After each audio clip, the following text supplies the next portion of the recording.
Hi, it's Bo. Thanks for joining me today.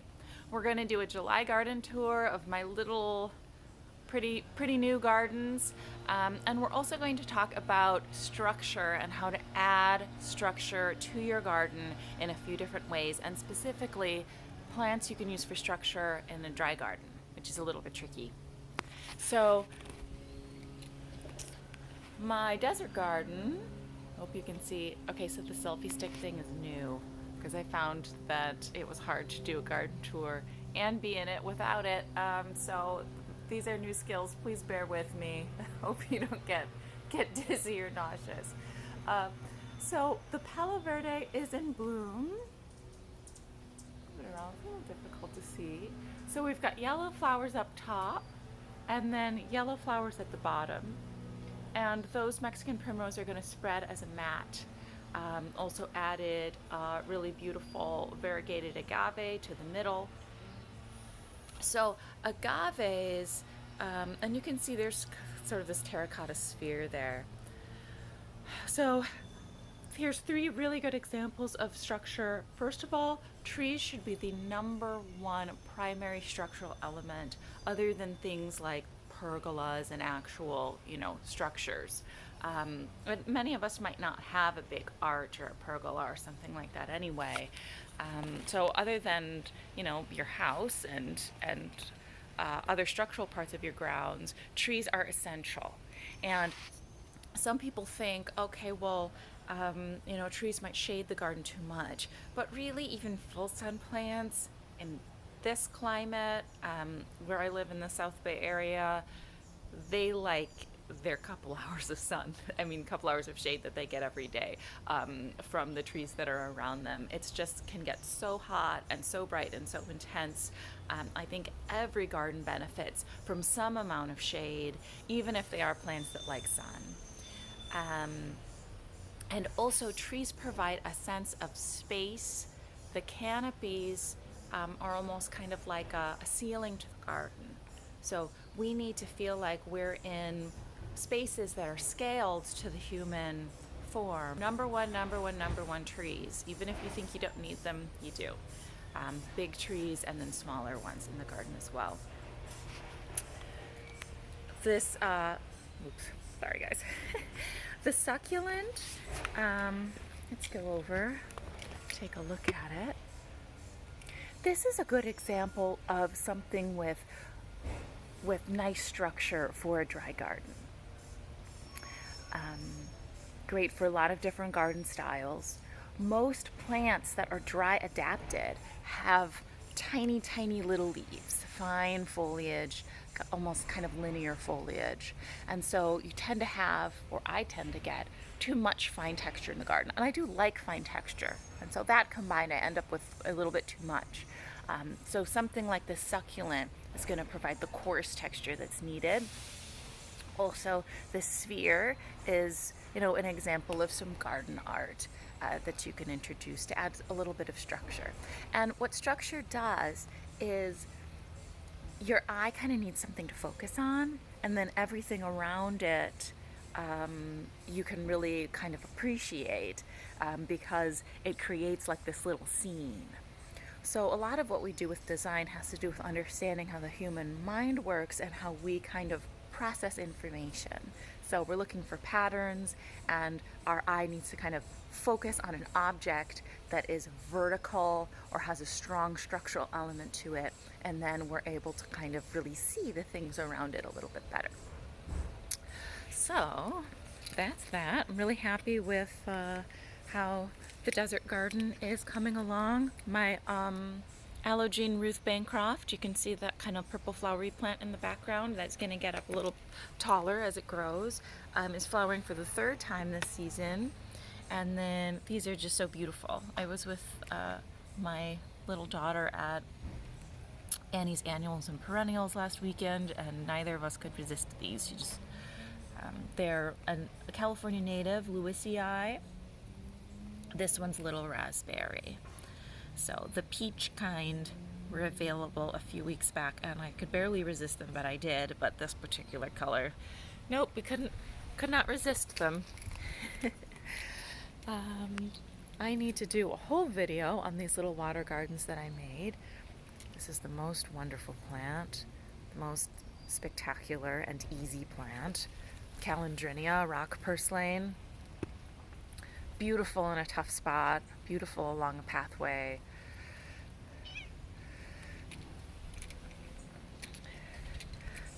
Yeah, again. All right. So now we're headed to the front garden to talk again about garden structure. Now, this rubber plant, so many tropicals and things with big leaves provide the structure. And if you're in the Midwest or somewhere with a lot of water, you can use more big leafed, large foliage plants. But those big leaves have a lot of surface area and they tend to require a lot of water. Some plants have adaptations like fuzz over them. I'll show you one example here. This is an angel's wing, Senecio, angel's wings. And I added this to provide some larger leaves for my cottage garden in the front. And they have this really white fuzz on them. And this helps to insulate the leaves and reflect the sun to keep them cool. In the front garden, again, talking about structural elements in the garden. And behind me is a cycad. It's also called sago palm. This big guy came with the house. And this is a good example of a plant that would add a lot of structure to your garden, and is also pretty low water. Sago palms can get prickly, but they are nice and low maintenance. You could have them around pools and things like that. I just got this really lovely bird bath here. This is from the Burley Clay Company. B-U-R-L-E-Y, Burley Clay Company. And I was researching bird baths, and it seems like, most of the materials were either cement, which is fine and practical, but I don't know. There's too much cement in our environment. Anyway. So I wasn't that attracted to that, or they're kind of like a fiberglass composite, which seemed like, I don't know, like a little corny to me, or they're, just plastic, which we're all trying to cut down on, I hope. And then I kept running across these bird baths from the Burley Clay Company. These are made in the United States with clay, and some of them, and they're hand painted and really pretty.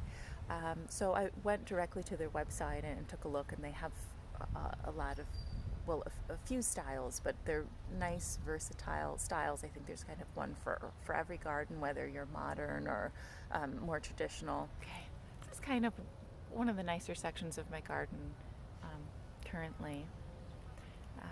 Trying to go with a color palette that's pastels with some really dark sort of maroons and purples in there. And these are Scabiosa Florist Pink, and they have kind of a larger blossom than most Scabiosas. I have had to put some supports on them.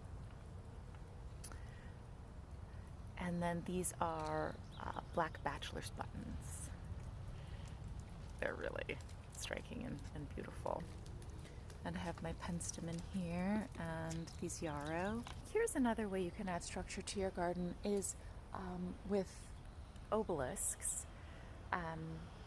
And this is a nice one from Kinsman Company. I introduced this for two reasons. One, because I needed structure, more structure in the garden. There's no fence or anything between me and my neighbors, and there aren't any screening plants really as of yet. So, and all my plants are itty bitty. Even the ones that are supposed to be 5 or 6 feet tall are really tiny. So I thought this was kind of an easy way. There we go. An easy way to introduce structure to the garden. And it's for, I don't know if you can see, but there's a blackberry behind it. My husband wants a blackberry bush. I consider them largely to be noxious weeds because I know how spreading they can be and how hard it is to work with those thorns. But his fairy godmother, I joke, has planted a wild blackberry in our front garden, and I decided just to let it be. I am going to be hacking it back quite a bit, but I created this for it to climb on so it can be in a contained space and provide vertical interest for the garden. So in a cottage garden style, you mix edibles, such as, here's our strawberry patch. We got loads of berries from it. And our peach. I think these will be ripe in probably about a week. Ruby slippers hydrangeas. Some of them are a little bit sunburnt. Because even though this is the north side of the house, the sun can get a little intense over the summer. But really pretty, and I think they darken up even more. They started off white, sort of a creamy white. This is very enjoyable. Hydrangeas have big, wonderful leaves for adding coarse texture. But I can only get away with them in the moisture, kind of shady part of the garden. And they're my water hogs of all of my plants.